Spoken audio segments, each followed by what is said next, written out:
Halo semuanya, welcome to Alpha Omega Church. Kita akan segera memulai ibadah kita hari ini. Kami berharap kita nggak merasa canggung dengan cara kita mengangkat tangan, melompat, bernyanyi, ataupun pada saat kita mendengar mungkin bahasa-bahasa yang asing bagi kita.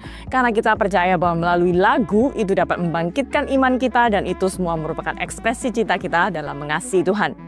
Di Alpha Omega Church adalah tempat untuk orang yang gak sempurna. Jadi kalau di antara kita punya kawan ataupun keluarga yang mereka mungkin merasa gak sempurna, justru kita bisa mengajak mereka untuk bersama-sama terhubung lewat ibadah online maupun hadir secara onsite. Di Alpha Omega Church kita terus berusaha membangun suasana yang antusias dan juga semarak dalam setiap ibadahnya, baik secara onsite maupun online. Sehingga kita sangat mengajak Anda untuk berpartisipasi dan juga responsif dalam ibadah ini. Feel free untuk ikut bertepuk tangan, tersenyum, dan menikmati apa yang sedang berlangsung. Dan bagi Anda yang mengikuti ibadah secara online, kita juga bisa membangun suasana yang responsif dan juga antusias dengan cara mengetik respon positif Anda di live chat maupun di kolom komentar di bawah ini. Jangan lupa untuk subscribe YouTube Alpha Omega Church, like video ini, dan bagikan link ini ke keluarga kita dan kawan kita. Alpha Omega Church wants to connect with you all. Jadi setiap kita yang baru di Alpha Omega Church, apabila ada orang yang datang dan menyapa Anda, mohon kita nggak merasa canggung ataupun freak out dengan apa yang mereka lakukan. Karena kami hanya ingin berkenalan dengan Anda dan kita juga bisa mendatangi meja Connect Center karena kita punya welcome gift untuk Anda sebagai orang yang baru. Dan kalau kita punya pertanyaan apa saja mengenai hal-hal di Alpha Omega Church, Anda bisa menghubungi nomor yang ada di bawah ini atau Anda bisa langsung kunjungi website alphaomegachurch.com dan download aplikasi MyAOC. Khususnya buat kita yang baru di Alpha Omega Church agar kita bisa mendapatkan hal-hal yang membangun setiap kehidupan Anda dan keluarga Anda. Kita akan segera memulai ibadah kita hari ini, so let's get our hearts ready and have a great service everyone.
pagi ini kita mau percaya bahwa kita punya Tuhan yang baik, amin. Dalam kehidupan kita, apapun situasi kita, Dia Tuhan yang tetap baik dalam hidup kita. Dan Dia Tuhan yang rencananya tidak pernah gagal. Boleh sama-sama kita angkat tangan kita di hadapan Tuhan. Kita nyanyikan lagu ini bersama-sama. Blessed assurance, Jesus is mine. He's been my fourth man in the fire, time after time. Born of His Spirit, washed in His blood, and what He did for me on Calvary is more than enough. Come on, sing it. So I trust in God, my Savior, the one who will never fail. He will never fail. I trust in God, my Savior, the one who will never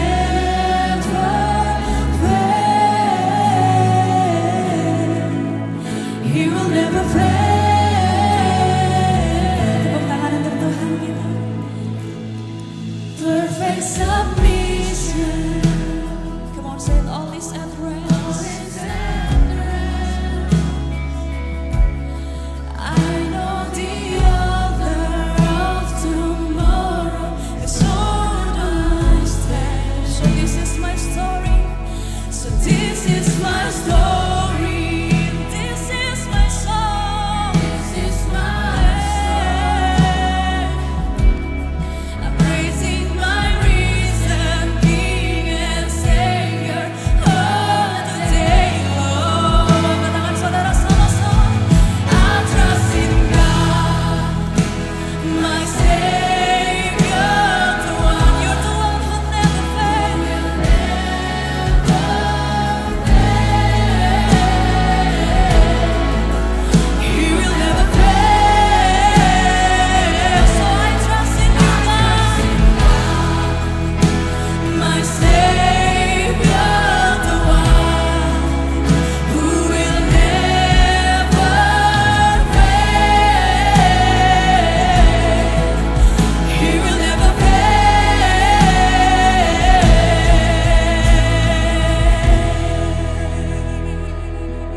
Saudara pagi ini deklarasikan ini bersama-sama.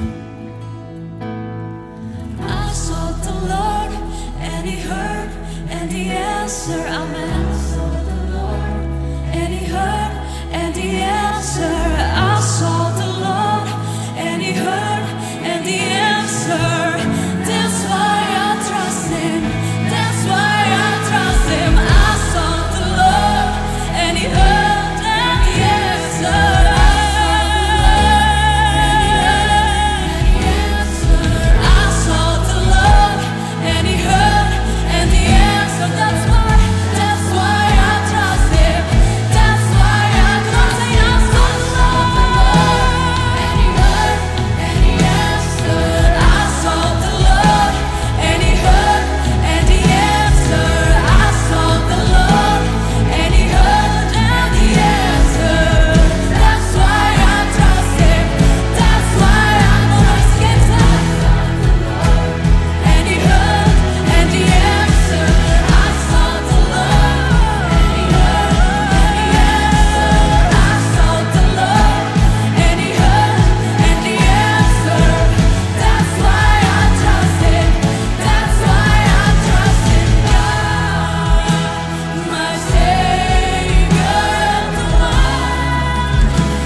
ini ingatkan diri kita sekali lagi.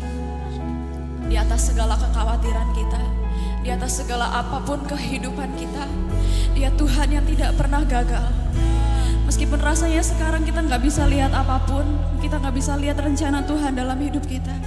Tapi di momen ini, di pagi ini, mari letakkan tangan kita di dada sama-sama, kita kuatkan iman kita. Kita perkatakan bahwa Dia Tuhan satu-satunya yang tidak pernah gagal. Dia satu-satunya yang tidak pernah lalai dalam rencananya dalam hidup kita. Kemar sama-sama kita sembah Tuhan pagi ini. Angkat tangan saudara. Dia ada di tempat ini buat saya dan saudara. Mari kita kuatkan iman kita sama-sama sampai kita melihat rencana Tuhan itu dinyatakan dalam hidup kita. Yes, God.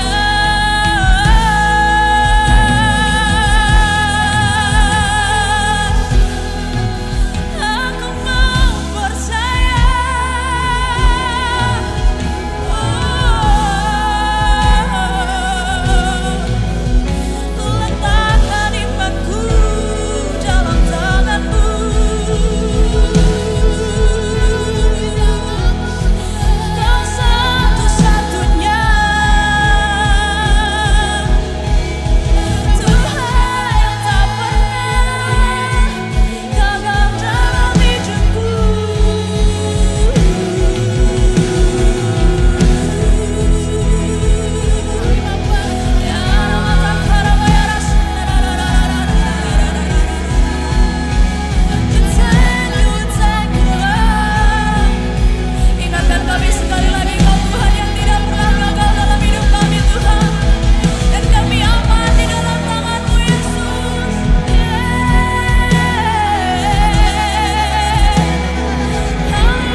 dapat ku percaya. Setiap usik hidupku, perbuatanmu terbukti. Bapakku, hatimu dapat ku percaya.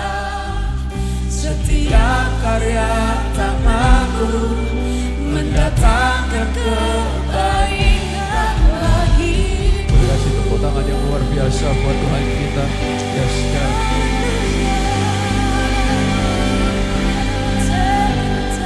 Pada pagi hari ini saya gak tahu saudara datang dengan pergumulan apa, tapi lagu ini mengingatkan kita semua, kita bisa percaya Tuhan selalu punya rencana yang baik buat setiap kita. Yang percaya katakan yes. Yang percaya katakan yes.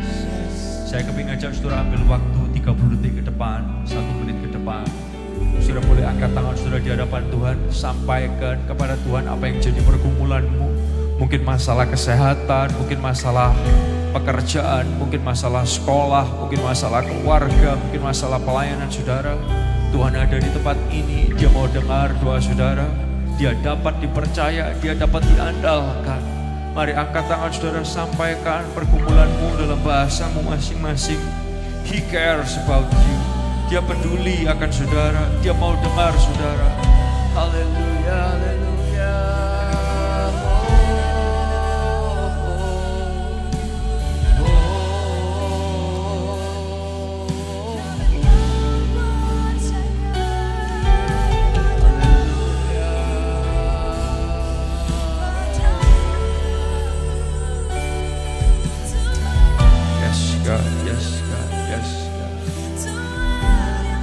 Tuhan, kami bersyukur kami punya Tuhan yang peduli, yang dapat kami percaya, dapat kami andalkan. Kami tahu dalam hidup ini kami gak sendiri, tapi kami punya Tuhan yang besar, yang perkasa, yang berjalan bersama kami. Gak jauh dari kami, Engkau dekat dengan kami sedekat udara yang kami hirup. Dan kami bersyukur Tuhan yang luar biasa yang mau mendampingi kami, menyertai kami. Kami bersyukur Tuhan itu mengasihi kami. Dan pada pagi hari ini kami tahu ketika kami berdoa, Engkau dengar doa kami. Engkau melakukan sesuatu. Ketika kami menyampaikan kepada Tuhan, Engkau bertindak untuk kehidupan kami. Terima kasih. Kami bersyukur buat momen yang indah di mana kami bisa bernyanyi, berdoa bersama. Kami rindu Tuhan boleh bicara kepada setiap kami. Sampaikan pesan firman-Mu buat kami semua. Yang kami percaya firman-Mu itu selalu boleh jadi rema lagi dan lagi dan lagi dalam kehidupan kami semua. Beracara lebih lanjut ya Tuhan, karena kami perlu firman Tuhan dalam kehidupan ini. Kami rindu Engkau menyampaikan sesuatu dalam kehidupan kami semua. Di dalam nama Tuhan Yesus. Semua yang rindu lebih diberkati Tuhan bersama berkata boleh kasih tepuk tangan yang luar biasa buat Tuhan kita. Tepuk tangannya boleh lebih keras lagi saudara yang kasih Tuhan. Come on, yes, yes, yes, yes. Sebelum kita duduk kembali, boleh gak saudara sapa orang di sekitar saudara. Mungkin kalau bisa 5, 6, 7 orang di sekitar saudara. Kasih senyum, kasih high five, kasih salam. Yes, yes. Dan silakan duduk kembali, kita akan ngikutin beberapa pengumuman. Thank you Alpha Omega Church sudah memuji dan juga menyembah Tuhan dengan sangat luar biasa. What a powerful presence of God we just felt, and thank you so much for your enthusiasm. Di Alpha Omega Church we also believe that we all grow in community. Semua kita membutuhkan komunitas yang bangun, jadi jangan lupa untuk tetap hadir dan juga terlibat dalam setiap pertemuan komsel Anda. Buat Anda yang belum berkomsel, kita bisa menghubungi nomor yang ada di bawah ini supaya kita bisa membantu menyalurkan Anda ke sebuah grup yang tepat untuk Anda.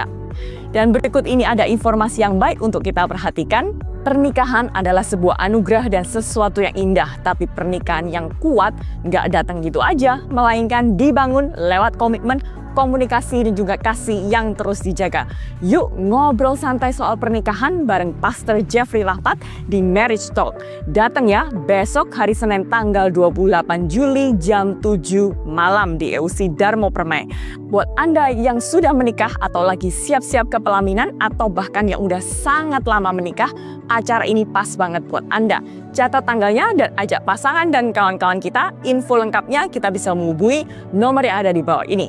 POC Family, good news nih, renovasi ruang Joy Kids di Alpha Omega Church sedang berlangsung dengan rencana dan desain sebagai berikut. Bersama-sama kita doakan agar segera selesai dan juga bisa jadi tempat yang seru, nyaman dan tentunya menyenangkan bagi anak-anak untuk bermain, bertumbuh dan juga belajar tentang firman Tuhan. Terima kasih untuk dukungan doa dan juga persembahannya. Kami bersyukur atas kesatuan, keakraban dan juga kekompakan yang terjalin di antara anak-anak remaja, bahkan atas lawatan Tuhan yang nyata di tengah-tengah mereka. Jangan lewatkan kesempatan berharga ini, biarlah anak-anak kita dapat terhubung, bertumbuh bersama dan mengalami Tuhan lebih dalam lagi. Mari kita siapkan diri kita untuk diinspirasi pesan yang akan sangat membangun setiap kehidupan kita. Enjoy the rest of the service. God bless you all. Kalau suatu hari kita mati, tahu nggak kita mau kemana? Yakin nggak masuk surga? Atau sebenarnya surga dan neraka itu beneran ada nggak sih? Dan kalau Tuhan itu baik, kenapa kok dia menciptakan neraka? Terus orang tuh sering ngomong tentang selamat, keselamatan. Emangnya sekarang ini apakah kita tuh nggak selamat? Terus orang membahas baptisan ini, baptisan itu. Emang ada berapa macam dan emang ada baptisan yang salah dan benar? Terus Tuhan itu apakah segitu keponya ya? Sampai Tuhan itu ngurusin keuangan kita. Aduh, perpuluhan itu masih relevan nggak sih zaman sekarang itu? Butuh nggak sih? Apakah Anda pernah mempertanyakan pertanyaan-pertanyaan yang seperti ini? Kalau misalnya Anda pernah, itu sesuatu yang legit loh sebenarnya. Dan kalau Anda mungkin belum pernah dan hal-hal ini tidak terlintas dalam pemikiran Anda, sangat baik sekali untuk kita pelajari supaya kita punya fondasi yang jelas dan kuat akan apa yang kita percayai. So, Alpha Omega Church ingin mengajak Anda semua untuk join bersama-sama di kelas Beginning Life yang akan kita laksanakan di hari Selasa 29 Juli tanggal 29 bulan 7 jam 7 malam di ruangan atmosfer di AOC DPU. Setelah itu kita akan lanjutkan dengan Victorious Life yang akan dimulai hari Selasa 12 Agustus jam 7 malam juga di ruangan atmosfer di AOC DPU. Akan sangat-sangat membekali kita semua dan memperkaya, mempertajam pengenalan dan pengalaman kita bersama dengan Tuhan Yesus. Kalau Anda merasa bahwa aku udah pernah ikut, that's great. Mungkin ini saatnya untuk Anda juga bisa memuridkan orang lain dan membantu mereka untuk punya journey yang solid, kuat, dan memberkati di dalam Tuhan. So, see you at Beginning Life and Victorious Life. Halo semuanya, saya bersyukur banget kalau setiap pembahasan di AOC itu selalu dalam, menarik, dan teraplikasi. Bulan depan, bulan Agustus, kita akan membahas tentang Tabernacle, the OG meeting place. Saya berharap ini jadi hal yang bakal seru banget dan menolong kehidupan kita. Tabernacle adalah sesuatu yang dibahas berpuluh-puluh pasal di Alkitab. Dan it was God's design di zaman itu untuk orang ketemu dengan Tuhan. Dan apa relevansinya dengan kehidupan kita dan bagaimana serunya membahas hal ini akan kita lihat sama-sama sepanjang bulan Agustus. Saya berharap menolong kita semua adalah di sana sama-sama di seluruh Alpha Omega Church selama bulan Agustus. Tabernacle, the OG meeting place. Tangan yang luar biasa, saudara-saudara yang kasih Tuhan. Saya bersyukur banget kalau di gereja ini kita bukan cuma membangun hype on Sunday, tapi kita punya banyak hal-hal yang kita pikirkan, kita rencanakan untuk membangun kehidupan saudara-saudara semua.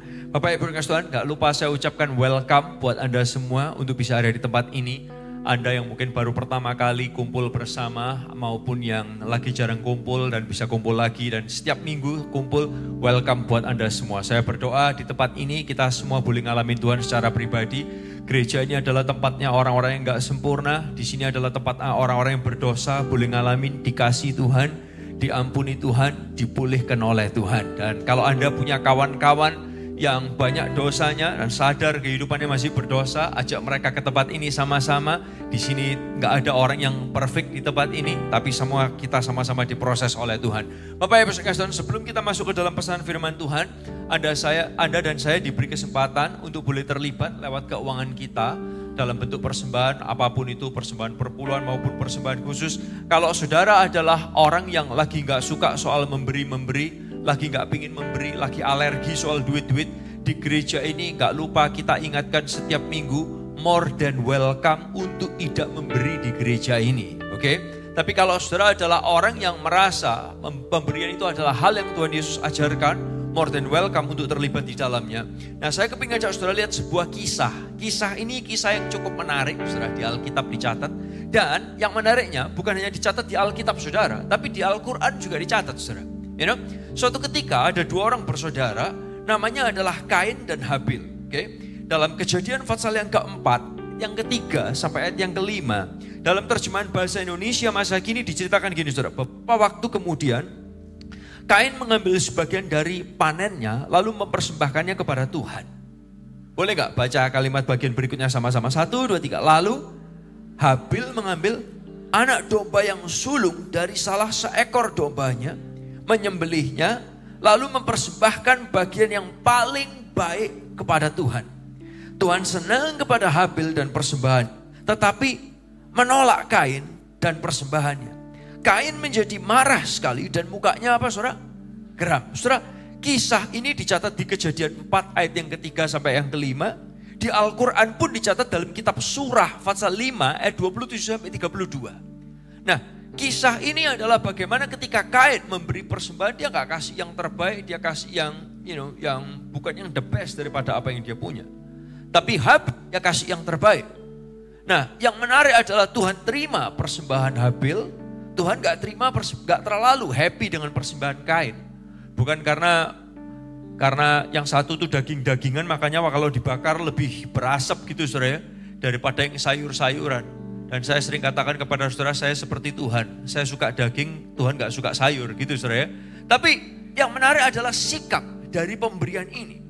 Nah, dari kisah ini apa yang dapat kita tangkap? Ada dua hal yang saya kepingin saudara tangkap. Yang pertama adalah gini, when you give to the living God. Waktu saudara memberi, Anda tuh sedang memberi kepada Tuhan yang hidup. Boleh katakan sama-sama, Tuhan yang seperti apa, saudara? Tuhan yang hidup. Nah, menariknya adalah gini, He cares about you and He cares about your life. Dia peduli pada kehidupan saudara dan dia peduli kepada Anda. Waktu dia ngajarin tentang pemberian, dia gak pernah ngajarin tentang pemberian untuk memiskinkan dan menyusahkan saudara, gak pernah. Karena dia peduli akan kehidupan saudara.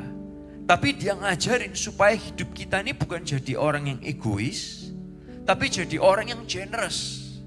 Dia ngajarin supaya hidup kita ini sadar bahwa dia terlibat dalam segala aspek kehidupan kita.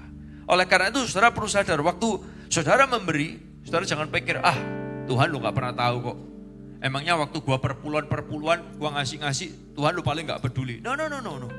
Dari kisah ini Tuhan tuh ternyata peduli terhadap pemberian kita. Waktu Kain kasih seperti apa, Habil beri seperti apa, He cares. Oleh karena itu saudara perlu tahu, when you give to the living God. That's the first one. Yang kedua adalah gini, your giving also impacts your own life. Pemberian saudara itu juga memberi dampak buat kehidupan saudara pribadi. Saudara perhatikan, waktu Habil memberi, dia memberi dengan kelimpahan, dia memberi yang terbaik. Tapi waktu Kain memberi yang jelek, yang buruk, waktu persembahannya gak diterima, dia jadi emosi, dia jadi marah, dan akhirnya dia membunuh adiknya. Bisa diikutin, saudara? Jadi pemberian kita itu ternyata membentuk kehidupan kita pribadi. Oleh karena itu, waktu Tuhan ngajarin kita untuk memberi, saya kepingin ajak saudara lihat bersama-sama. Tuhan peduli atas pemberian saudara, dan pemberian saudara itu berdampak buat kehidupan Anda. Kita doa sama-sama yuk. Tuhan, kami bersyukur buat kesempatan untuk terlibat lewat keuangan kami. Dan kami berdoa ketika kami memberi, ingatkan kami memberi kepada Tuhan yang hidup. Tuhan yang memikirkan melakukan hal-hal yang baik dalam kehidupan kami. Waktu Engkau ngajarin kami akan hal ini, Engkau gak pernah memikirkan untuk menyusahkan atau memiskinkan kehidupan kami. Tapi Engkau selalu punya rencana yang luar biasa buat kehidupan kami. Kami memberi dengan sukacita di dalam nama Tuhan Yesus. Haleluya. Amin. Anda bisa memberi dalam bentuk cash maupun dalam bentuk online. Ada nomor rekening atau QR code atau mesin EDC yang dapat saudara akses di depan.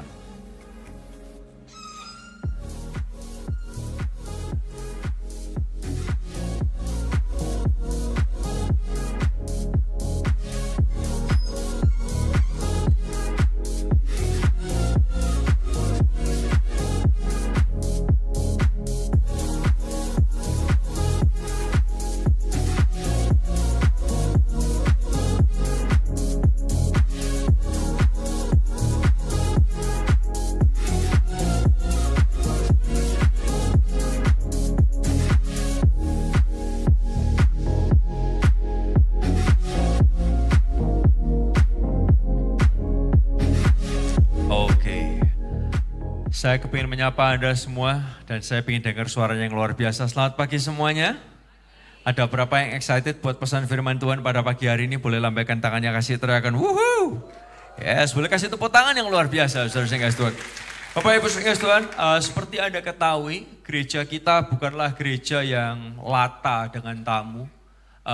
Kita nggak sering punya tamu untuk bicara di tempat ini. Why? Karena kita peduli terhadap apa makanan rohani yang saudara nikmati, yang saudara dengarkan. Dan kita merasa sangat bertanggung jawab terhadap makanan rohani yang Tuhan titipkan di tempat ini. Baik secara on-site maupun secara online. Tapi hari ini kita kedatangan seorang kawan yang sangat luar biasa banget. Bukan cuma seorang kawan tapi juga seorang mentor. Yang mungkin jarang ke tempat ini tapi bukan berarti kita baru kenal. Saya kenal dengan beliau itu belasan tahun. Saya ingat banget waktu pertama kali saya kenal beliau face to face. Ketika kita datang ke live recordingnya, saya lupa judulnya, kalau nggak salah Shine Like Stars, that was the title. Waktu kita ke sana bersama rombongan dari tim kita Alpha Omega Church, beliau dengan rendah hatinya nyamperin grup kita dan kemudian nanya, kalian dari mana sih? Dan kemudian di situ kita ngobrol dan saya seperti biasanya mencoba ramah kepada hamba Tuhan yang lebih senior dari saya, karena usianya jauh di atas saya. Dan Papa juga titip pesan waktu itu untuk, hey kalau ketemu dengan pendetanya undang dia. Tapi waktu saya undang justru itu malah cut the conversation. Dia berkata, oh enggak, saya enggak terlalu suka diundang-undang, dan dia minggir Bapak Ibu saudara Tuhan. Dan itu adalah bukti bahwa pendeta yang satu ini enggak lata dan enggak cari cuman undangan doang. Tapi dia adalah orang yang sangat luar biasa. Pastor Jeffrey Rahmat, dia adalah seorang suami buat seorang istri yang sangat luar biasa. Dan seorang papa buat 3 anak yang Tuhan karuniakan dalam keluarganya. Dia adalah seseorang yang dipercaya Tuhan untuk juga memproduksi banyak lagu lewat pelayanan beliau. Bahkan sebelum Sound of Praise ada, pelayanan beliau lewat musik sudah ada memberkati bangsa Indonesia. Belasan tahun di atas kita sebelum Sound of Praise lahir. Dia memulai sebuah gereja yang unik yang dimulai dari sebuah ruang tamu hingga hari ini jemaatnya berjumlah belasan ribu dan dikenal dengan gereja yang unik dengan keekselenannya yang luar biasa. Dan sementara gerejanya berkembang, gereja tersebut dan beliau adalah orang yang disukai oleh banyak gereja dan banyak orang. Dan beliau dan gerejanya boleh jadi mentor buat banyak gereja dan pendeta, bahkan perusahaan-perusahaan. Dan bangga banget untuk bisa kenal Pastor Jeffrey Rahmat, karena dia juga adalah salah satu Indonesia Best International Speaker yang bicara di begitu banyak conference internasional yang sangat luar biasa. Dan kita bersyukur banget kalau pagi hari ini beliau boleh ada di tengah-tengah kita. Saya kepingin ngundang semua jemaat untuk bangkit berdiri bersama-sama. Kenapa enggak kita kasih warm welcome ciri khas Alpha Omega Church yang paling luar biasa for Pastor Jeffrey Rahmat. Please welcome. Yes.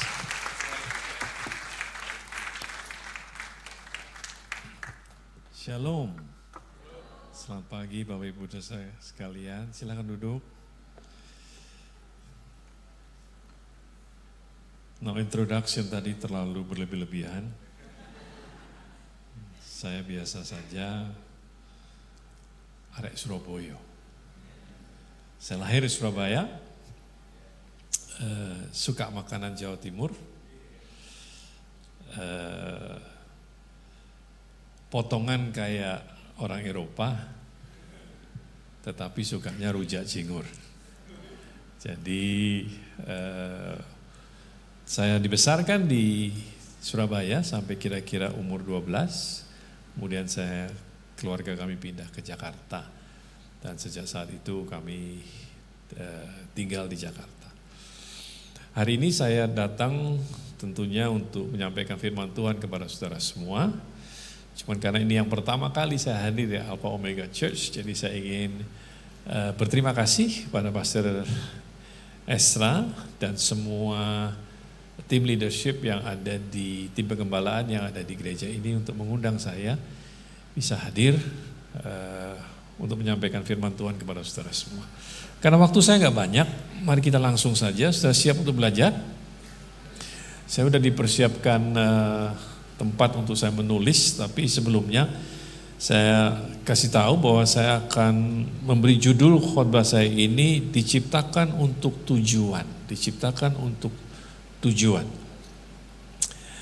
Apa yang akan kita pelajari pada hari ini merupakan sebuah framework. Framework itu apa? Framework itu kerangka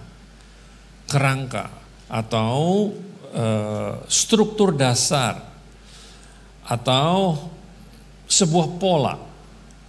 Mungkin ibu-ibu lebih familiar dengan pola, sebuah pola atau pattern, ya, yang menjadi landasan untuk membangun, untuk mengatur, dan untuk memahami sesuatu. Framework. Ya, dalam hal ini framework atau pola yang akan kita pelajari adalah untuk menolong kita mengerti atau memahami cara Tuhan bekerja. Siapa yang ingin tahu cara Tuhan bekerja? Ya, saya juga ingin tahu cara Tuhan bekerja.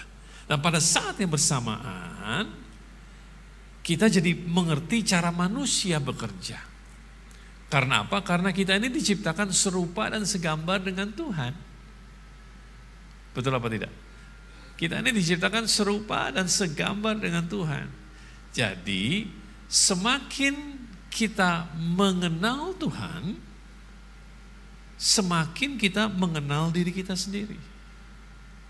Itu sebabnya saudara kudu mengenal Tuhan. Sudah harus mengenal Tuhan. Karena semakin saudara mengenal Tuhan, saudara jadi kenal dirimu sendiri. Nah, semakin kau mengenal dirimu sendiri, semakin mudah kau memahami orang lain. Itu sebabnya ketika Yesus ditanya, Guru, apakah hukum yang utama dan yang terutama? Yesus jawab, kasihilah Tuhan Allahmu terlebih dahulu, dia bilang. Dengan segenap hatimu, dengan segenap akal budimu, dan dengan segenap kekuatanmu. Kemudian dia bilang, hukum yang kedua yang tidak kalah penting daripada itu adalah kasihilah sesama manusia seperti kamu mengasihi dirimu sendiri. Nah, jadi urutannya jelas, urutannya kita harus mengenal Tuhan lebih dahulu. Nah, setelah kita mengenal Tuhan, kita mengenal diri kita sendiri, karena kita diciptakan serupa dan segambar dengan Allah.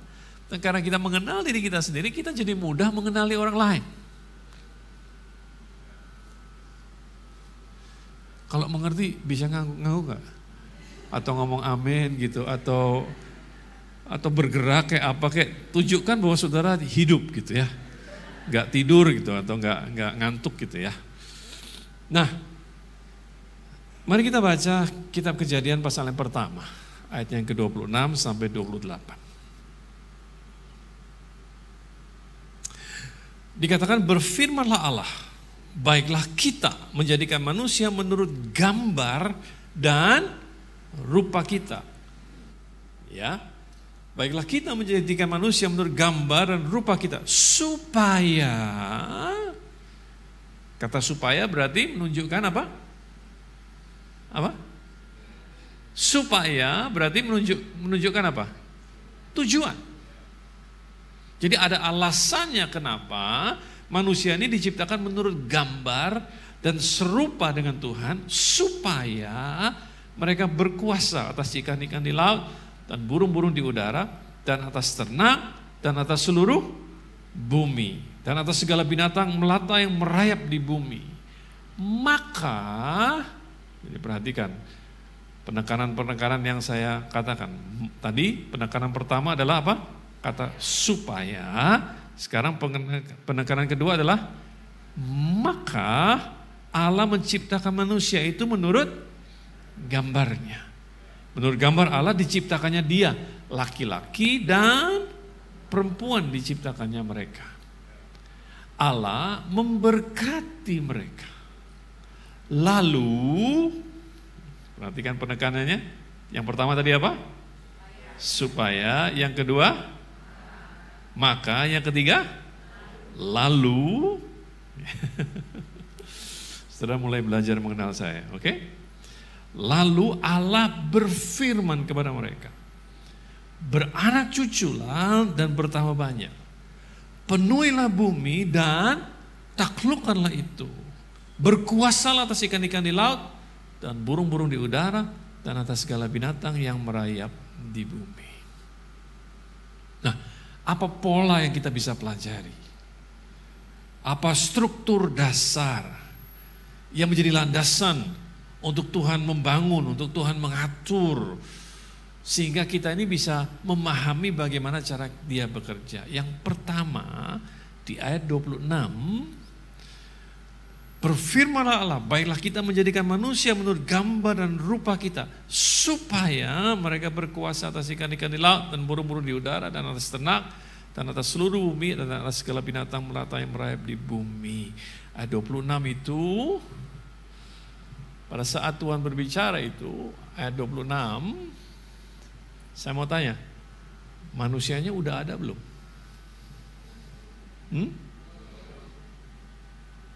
Manusianya udah ada belum? Belum. Berarti ayat 26 itu merupakan sebuah apa? Rencana, betul. Merupakan sebuah apa? Rencana. Rencana. Harusnya ini ada pennya, tapi pennya nggak ada, jadi saya boleh pakai telunjuk saya. Oke. Rencana. Atau kalau dalam bahasa kerennya adalah purpose. Rencana. Yang pertama. Tahukah saudara bahwa rencana penting? Tuhan kita lah Tuhan yang punya rencana, berarti. Tuhan kita lah Tuhan yang punya tujuan. Dia tidak ngawur, dia tidak sembarangan. Dia buat segala sesuatu berdasarkan sebuah rencana. Dan punya apa? Tujuan. Karena tadi kita baca supaya, berarti ada apa? Ada tujuannya. Tahukah saudara bahwa rencana memperbesar peluang untuk berhasil? Rencana memperbesar peluang untuk berhasil. Semakin matang sebuah rencana, semakin besar peluang untuk berhasil. Tahukah saudara, karena besok saya mesti hadir di sini ya, besok di sini juga. Di sini untuk ngajar soal pernikahan, saya spill sedikit. Ya, kasih teaser sedikit ya. Tahukah saudara bahwa selama saya memberkati, selama saya mengembalakan lebih dari 26 tahun, saya belum pernah melihat pesta pernikahan yang gagal. Pernikahan yang gagal, saya udah pernah lihat. Tapi pesta pernikahan gagal, saya belum pernah lihat. Kenapa? Karena pesta pernikahannya dipersiapkan dengan baik. Bahkan gedungnya itu di-book 1 tahun sebelumnya, bahkan 1,5 tahun sebelumnya kalau di Jakarta begitu. Dipersiapkan dengan sebaik mungkin, bahkan dibantu sama wedding organizer namanya. Sampai makanan yang mau dihidangkan pun dicoba dulu, ada test food namanya. Baju yang mau dipakai pengantin sampai di fitting berulang-ulang. Dipersiapkan dengan sebaik mungkin. Makanya pestanya berhasil. Tapi masalahnya begitu pestanya selesai, pernikahan baru dimulai. Nah, jarang yang mempersiapkan pernikahannya. Nah, tidak ada jaminan kalau pestanya berhasil, pernikahannya berhasil, gak ada jaminan. Bahkan orang-orang tua zaman dulu pestanya gak terlalu heboh, tapi pernikahannya malah langgeng. Nah, zaman sekarang banyak yang pestanya heboh, pernikahannya malah gak bisa bertahan lama. Amsal 21 ayat 5 katakan, rancangan orang rajin semata-mata mendatangkan kelimpahan. Tapi setiap orang yang tergesa-gesa hanya akan mengalami apa? Kekurangan. Yang kedua, ayat 27. Maka Allah menciptakan manusia itu menurut gambarnya. Jadi setelah rencananya matang, setelah rencananya jadi, yang kedua adalah apa? Penciptaan. Atau eksekusi. Betul nggak? Pelaksanaan. Setelah rencananya jadi, Tuhan kemudian menindaklanjuti. Maka dia menciptakan manusia. Tanpa eksekusi, rencana hanyalah sebuah mimpi. Tanpa pelaksanaan, rencana hanyalah sebuah wishful thinking.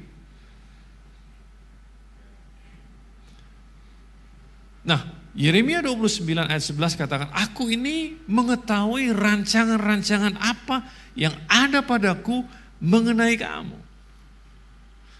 Demikianlah firman Tuhan, rancangan damai sejahtera dan bukan rancangan kecelakaan, untuk memberikan kepadamu hari depan yang penuh dengan harapan. Jadi dia itu Tuhan yang punya apa? Rencana atas diri kita sendiri. Bukti bahwa kita semua dilahirkan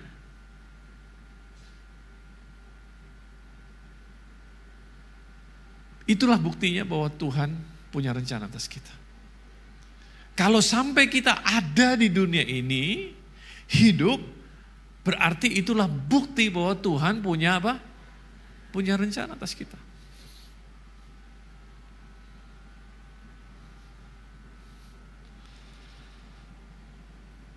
Yang ketiga,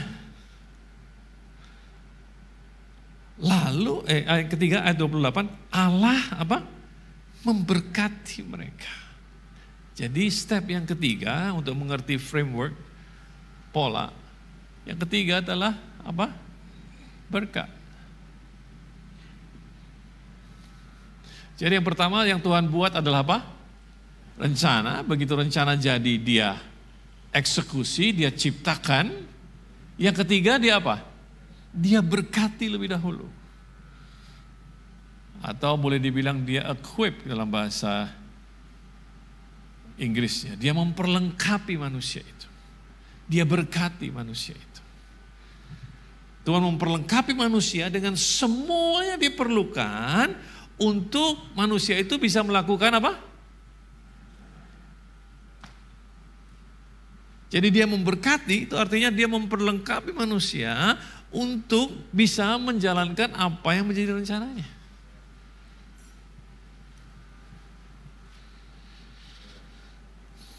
Karena buat seorang pencipta, dia selalu mempunyai kepentingan untuk ciptaannya berhasil melakukan apa yang sudah dia rencanakan sebelumnya.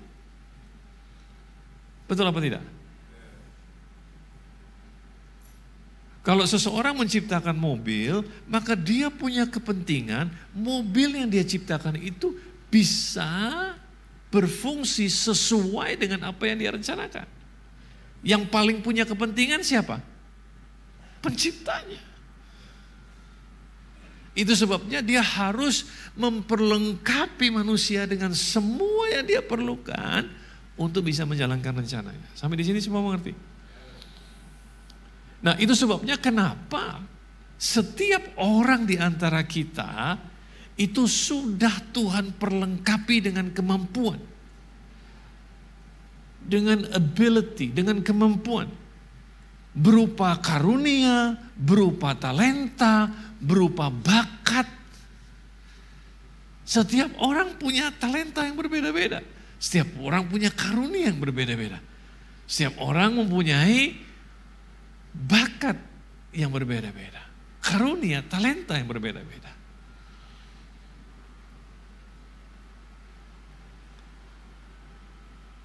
Karena Tuhan punya kepentingan. Kenapa dia berikan kemampuan itu? Supaya manusia bisa melakukan apa yang menjadi rencananya. Nah, kita baca ulang 8 ayat 18. Tetapi haruslah engkau ingat kepada Tuhan Allahmu, sebab dialah yang memberikan kepadamu apa? Kekuatan kekuatan. Dalam bahasa Inggrisnya ability. Dialah yang memberikan kepadamu kekuatan untuk memperoleh apa? Kekayaan. Jadi yang dia berikan kekuatan atau kekayaan? Kekuatan. Tuhan tidak memberikan kekayaan. Yang Tuhan berikan adalah kekuatan. Yang dia berikan adalah ability, kemampuan untuk memperoleh kekayaan dengan maksud meneguhkan perjanjian yang diikrarkannya dengan sumpah kepada nenek moyangmu seperti sekarang ini. Jadi Tuhan tidak memberikan kepada kita kekayaan, yang dia berikan adalah kemampuan, ability. Karena kepada setiap orang dia sudah apa? Sudah memberkati, equip dengan apa? Dengan kemampuan.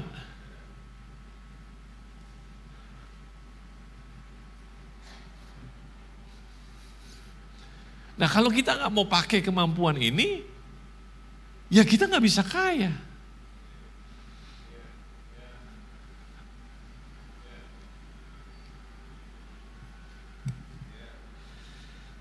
Nah, kemudian yang keempat,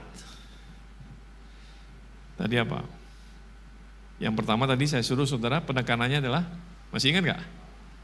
Supaya, maka, lalu, pinter. Lalu. Setelah ayat 28, Allah memberkati mereka. Lalu, Allah berfirman kepada mereka. Apa yang Allah firmankan? Ini yang dia firmankan. Beranak cuculah dan bertambah banyak. Perhatikan. Beranak cuculah dan bertambah banyak. Penuhilah bumi dan taklukkanlah itu. Berkuasalah atas ikan-ikan di laut dan burung-burung di udara dan atas segala binatang yang merayap di bumi. Jadi framework berikutnya adalah pewahyuan.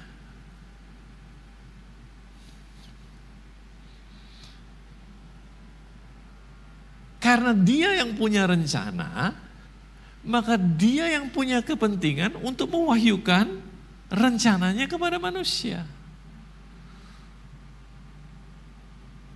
Sebab kalau dia tidak mewahyukan, tidak memberitahukan, tidak memberikan perintah, tidak berfirman kepada manusia, dari mana manusia tahu rencana Tuhan? Kalau saya kepengen anak saya melakukan sesuatu untuk saya, maka saya yang harus kasih tahu dia. So kalau saya nggak pernah kasih tahu dia, dari mana dia tahu kalau saya memerlukan itu dari dia? Jadi kalau Tuhan yang punya rencana, biar Tuhan yang repot untuk memberitahukan rencananya kepada kita. Kita nggak perlu cari-cari tahu. Coba perhatikan di Alkitab deh. Tuhan punya rencana atas Abraham, dia yang cari Abraham. Dia yang kasih tahu Abraham. Tuhan punya rencana atas Musa, dia yang cari Musa. Dia yang berfirman kepada Musa. Demikian juga kepada yang lainnya.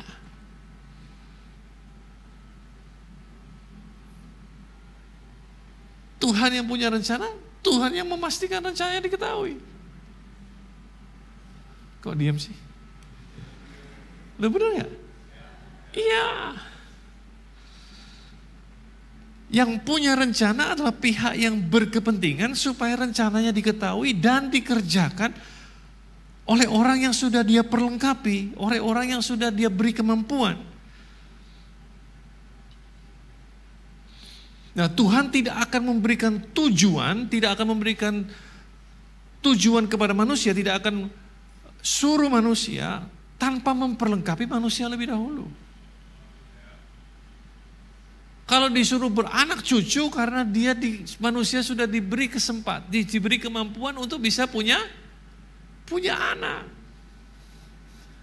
Kalau disuruh menguasai bumi berarti manusia sudah diberikan kemampuan untuk apa? Untuk menguasai bumi.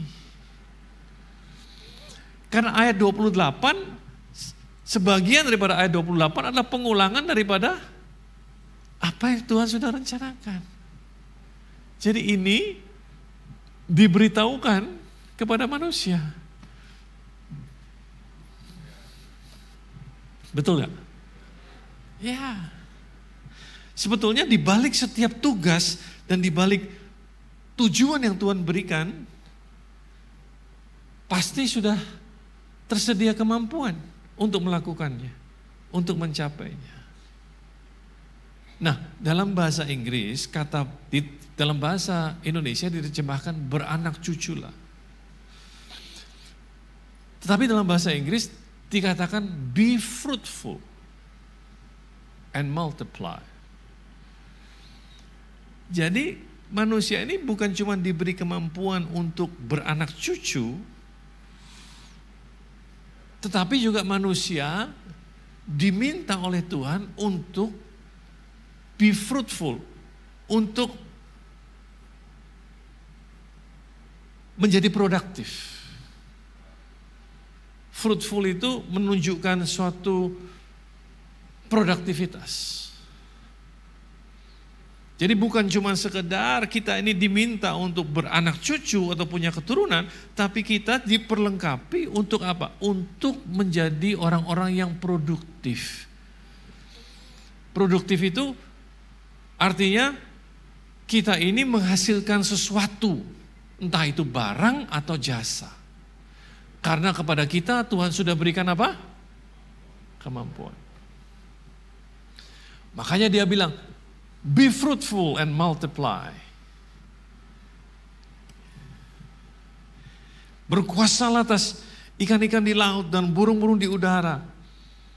Dan segala binatang yang ada di bumi. Maka dengan kemampuan yang Tuhan sudah beri, dengan berkat yang Tuhan sudah beri, maka guess what? Manusia melakukan apa yang Tuhan perintahkan dari dulu sampai hari ini. Jadi dari semula manusia Tuhan ciptakan untuk menjadi produktif.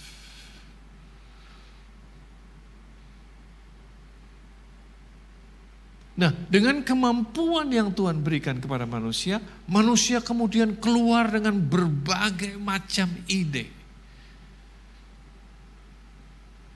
Manusia mulai membangun kota, manusia mulai bangun kemah, perumahan, manusia mulai bikin jalan, manusia kemudian bikin segala sesuatu yang mereka perlukan untuk mereka bisa hidup. Nah ingat, yang Tuhan berikan bukan end product, yang Tuhan berikan bukan hasil akhir. Yang Tuhan berikan adalah bahan baku. Ingat ya, yang Tuhan berikan bukanlah end product, bukan hasil akhir. Yang Tuhan berikan adalah bahan baku. Yang Tuhan berikan bukanlah kekayaan, tapi yang Tuhan berikan adalah apa? Kemampuan. Nah, dengan kemampuan itu, kemudian Tuhan harapkan manusia berkreasi, pakai talentanya, pakai karunianya, pakai bakatnya untuk mengubah bahan baku menjadi end product. Untuk mengubah bahan baku menjadi produk atau jasa.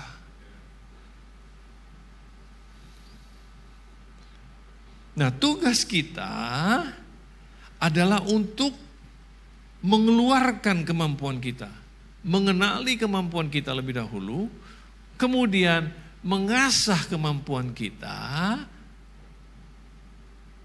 dan kemudian memakai kreativitas yang Tuhan sudah berikan untuk mengubah bahan baku menjadi end product. Tahukah saudara bahwa Tuhan gak pernah kasih kita meja, Tuhan gak pernah kasih kursi, Tuhan gak pernah kasih papan tulis, Tuhan gak pernah kasih jendela, Tuhan gak pernah kasih perahu. Yang Tuhan kasih adalah pohon.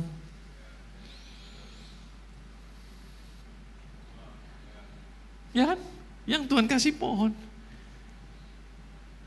Nah dari pohon itu manusia kemudian dengan daya kreasinya, dengan kemampuannya mengubah pohon itu jadi macam-macam produk. Mulai ngerti ya?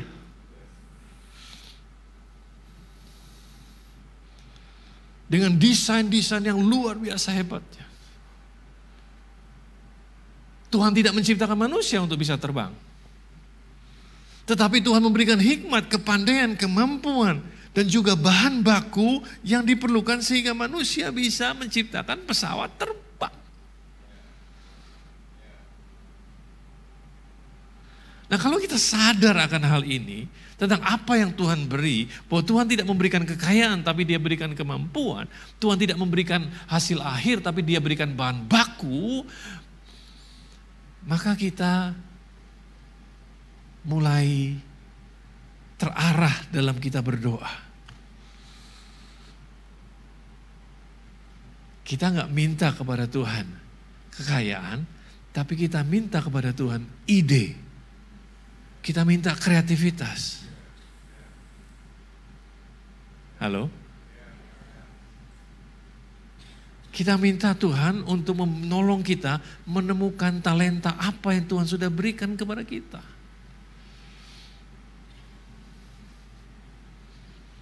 Dan kita akan berdoa minta Tuhan wahyukan apa yang menjadi rencanamu atas hidupku.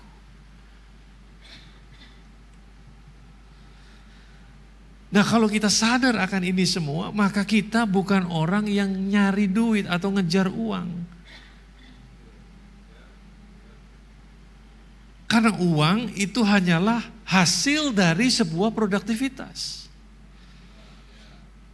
Semakin saudara produktif, halo?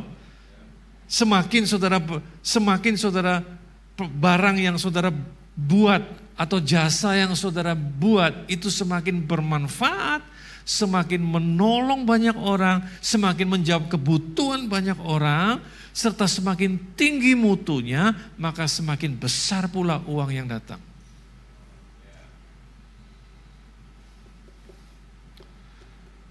Ini masih terlalu pagi kayaknya.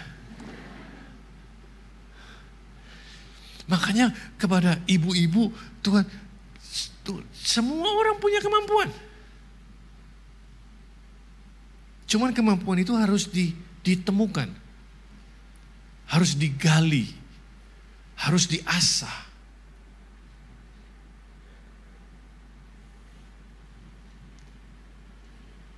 Dan semua yang Tuhan letakkan dalam diri kita itu tidak pernah untuk diri kita sendiri. Selalu untuk kepentingan orang lain.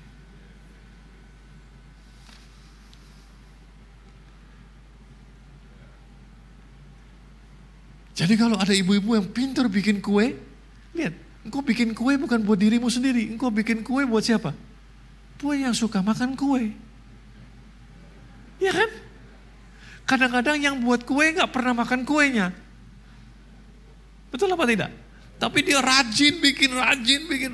Dengan bikin kue, dia bisa sekolahkan anak, dia bisa buka toko, dia bisa punya rumah yang bagus dan lain sebagainya. Karena apa? Karena simpel, karena dia rajin bikin kue. Tuhan kasih dia kemampuan untuk bikin kue. Saya pernah ketemu seorang om, beliau sudah meninggal sekarang. Saya ketemu beliau di Belanda. Anaknya 4 atau 5 gitu. Saya lupa, dia pindah dari New Zealand, dari Selandia Baru ke Belanda. Di umur yang sudah tua, di atas 40. Dia bingung mau kerja apa.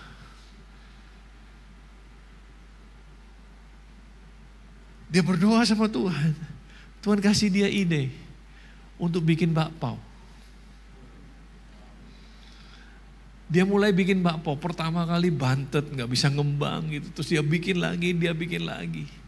Sampai dia bisa bikin, kemudian dia tawarkan ke toko-toko Indonesia yang ada di sekitar rumah dia. Nah banyak orang bilang, ini enak banget bakpao, mau bisa kirim ke toko saya enggak? Sejak saat itu dia mulai kirim bakpaonya ke beberapa toko. Dimulai dari bakpo, kemudian risoles, kemudian kroket, kemudian bakcang dan lain sebagainya. Sampai om itu punya industri sendiri dan bisa menyekolahkan semua anaknya. Bahkan membantu pelayanan di gereja. Saya ketemu dia karena dia ditugaskan oleh gerejanya untuk antar jemput saya. Dan dia bersaksi kepada saya di pertemuan pertama kami, bagaimana Tuhan menolong dia. Tuhan gak pernah kasih kekayaan, dia kasih ide, dia kasih hikmat, dia kasih kreativitas. Karena kepada setiap orang dia sudah berkati dengan kemampuan untuk melakukan hal tersebut. Sampai sini semua mengerti? Jadi kalau kita fruitful, kalau kita hidupnya berbuah, kita gak perlu ngejar uang. Uang datang sendiri. Itu sebabnya kenapa kalau saudara baca di Alkitab, Tuhan paling gak suka sama orang males. Kenapa? Karena di tangan orang males, kemampuan tidak jadi apa-apa. Di tangan orang males, bahan baku gak jadi apa-apa.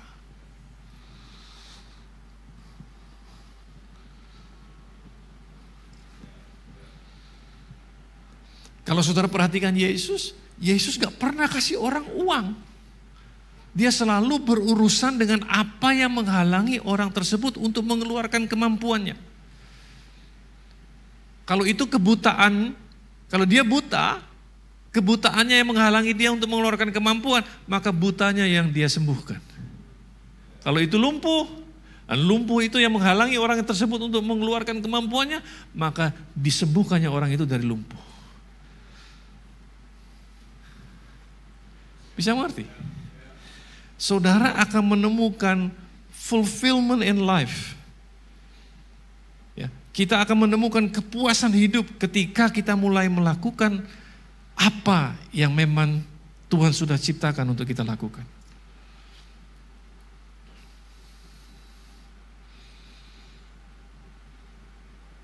Nah, tapi ada problem nih. Apa problemnya?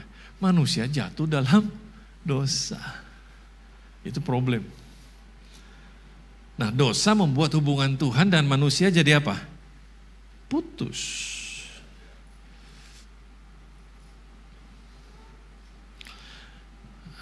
Saya pernah ditawarin barang elektronik. Saingan dari sebuah merek yang sudah sangat terkenal. Katanya ini barang elektronik buatan Cina lebih canggih, jauh lebih murah. Cuman yang jual bilang gini, tapi gak ada customer service-nya. Jadi kalau kenapa-napa sama ini barang, ya sudah. Gak bisa dibikin betul karena belum ada customer service-nya di Indonesia. Belum ada spare part-nya juga di Indonesia. Kira-kira seperti itulah pada saat manusia jatuh dalam dosa. Pada saat manusia jatuh dalam dosa, kemampuan manusia untuk berproduksi, untuk beranak cucu, untuk jadi produktif tidak diambil oleh Tuhan. Makanya orang tetap bisa menciptakan sesuatu pada saat mereka masih berdosa. Karena kemampuan itu tidak diambil. Tetapi apa? Karena hubungan dengan sumbernya terputus. Maka nggak ada backup dari surga. Dan akibatnya yang lebih parah adalah manusia jadi nggak tahu apa yang menjadi rencana Tuhan dalam hidupnya. Karena hubungan mereka dengan Tuhan terputus. Jadi mereka tahu, sebagian besar mereka tahu bahwa mereka punya kemampuan, tetapi mereka nggak tahu untuk apa kemampuan itu.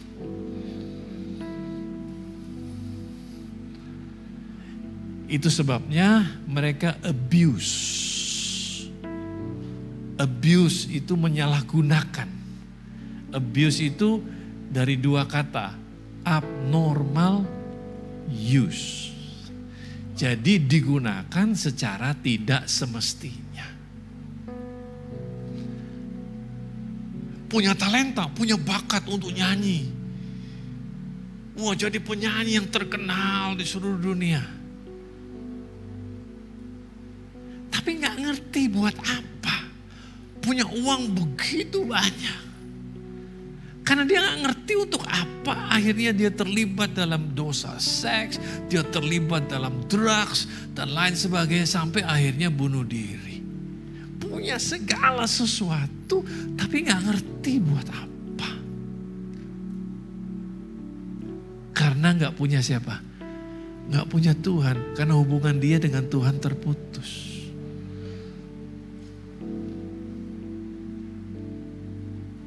Sampai di sini sudah mengerti? Makanya Tuhan bilang, Yesus datang. Untuk apa? Untuk mengembalikan hubungan. Supaya tersambung kembali dengan surga. Supaya apa? Bukan cuma supaya kita bisa terima berkat Tuhan. Tetapi yang lebih luar biasa adalah supaya kita bisa tahu apa yang menjadi rencana Tuhan dalam hidup kita.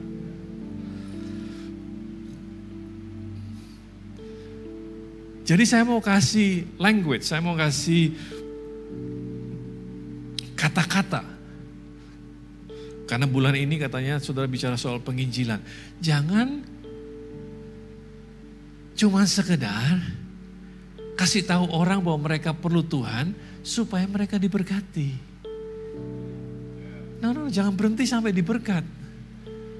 Karena Tuhan tidak berhenti sampai diberkat. Kamu perlu bertobat karena Tuhan punya rencana atas hidupmu. Kamu perlu kenal Tuhan karena Tuhan punya tujuan atas hidupmu.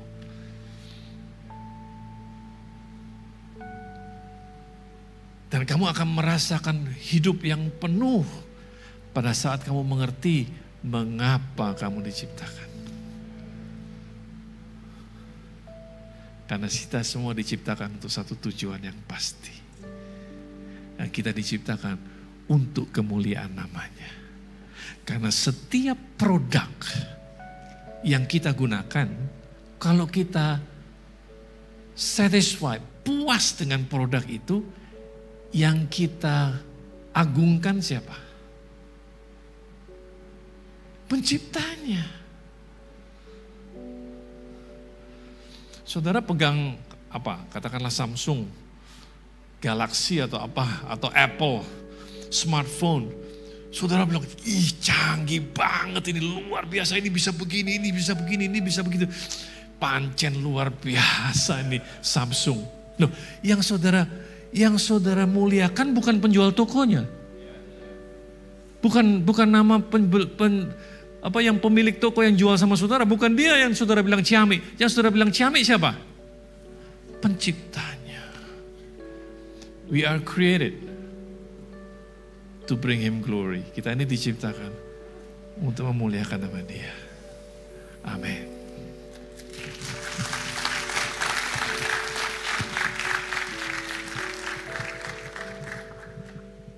Wow. Saya berharap hal ini boleh mengingatkan kita semua. Tuhan itu adalah Tuhan yang menciptakan kita untuk hal-hal yang luar biasa. Yang percaya katakan yes. Dan saya berdoa hal ini boleh jadi bekal buat saudara semua. Seperti saudara ketahui, gereja ini gak selalu bicara soal berkat. Tapi kita selalu bicara orang bisa connect sama Tuhan. Inilah adalah alasannya. Karena dengan demikian ketika kita connect sama Tuhan, kita tahu tujuan Tuhan. Berkat itu adalah hasil. Ketika kita connect sama Tuhan, melakukan apa yang Tuhan titipkan. Apa yang Dia mampukan kita untuk lakukan. Berkat itu selalu menyertai karena kita udah diberkati. Yang percaya katakan yes. Boleh bangkit berdiri bersama-sama. Saya kepingin ngajak kita nyanyi lagu ini yang Tuhan titipkan kepada kita bahwa kejadian saudara dan saya itu ajaib. Yang percaya katakan yes. Thank you God.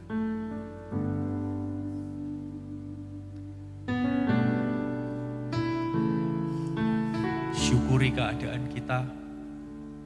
Syukuri kemampuan-kemampuan yang Tuhan titipkan kepada kita.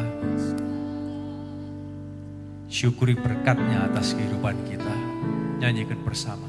Kau rangkulku saat ku lemah, tangan-Mu yang tolongku.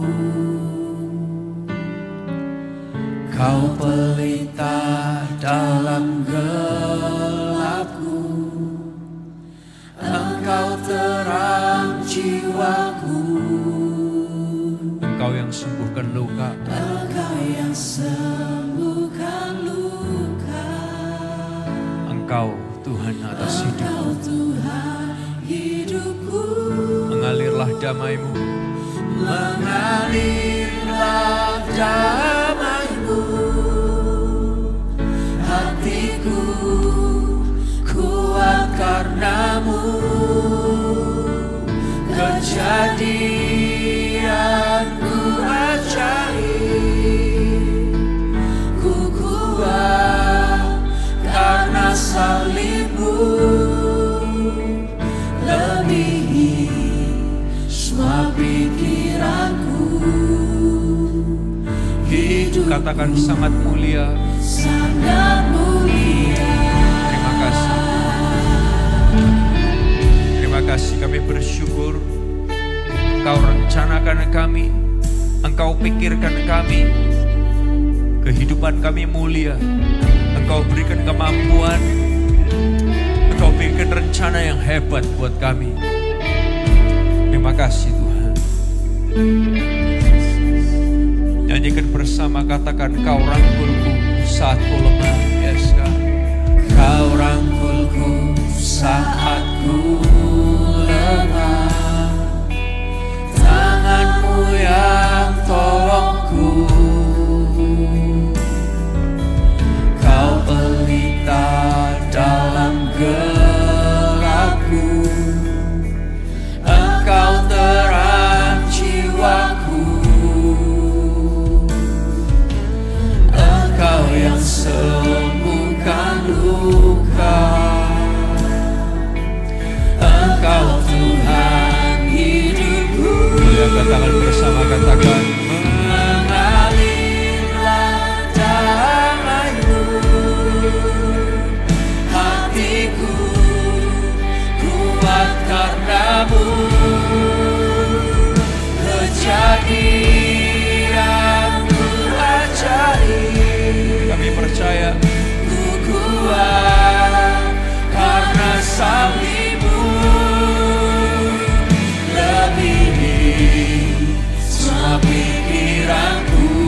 Katakan hidupku sangat mulia. Yang percaya Tuhan membuat saudara indah, nyanyikan. Kau membuatku indah, berharga bagimu, berharga bagimu. Rancangan-Mu indah, yang terbaik bagiku, Yang terbaik bagiku.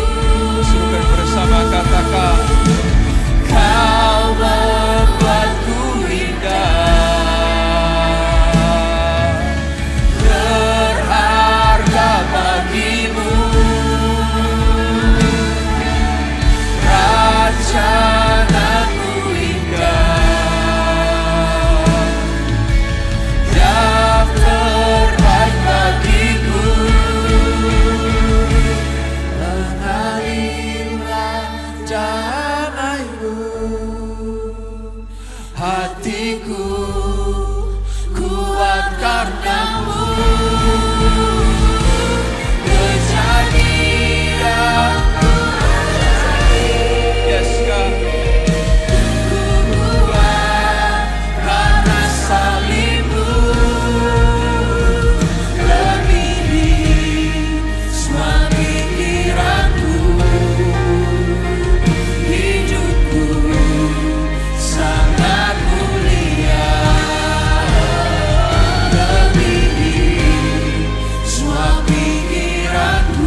Tuhan, tiba saatnya kami kembali ke tempat kami masing-masing.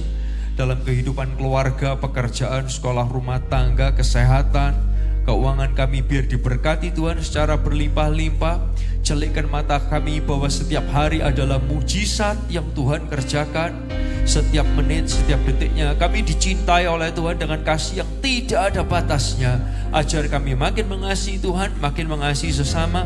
Apapun yang dikerjakan tanganmu, Engkau buat berhasil, Engkau buat berjaya. Di dalam nama Tuhan Yesus, semua yang percaya diberkati bersama berkata, Amin. God bless you everyone.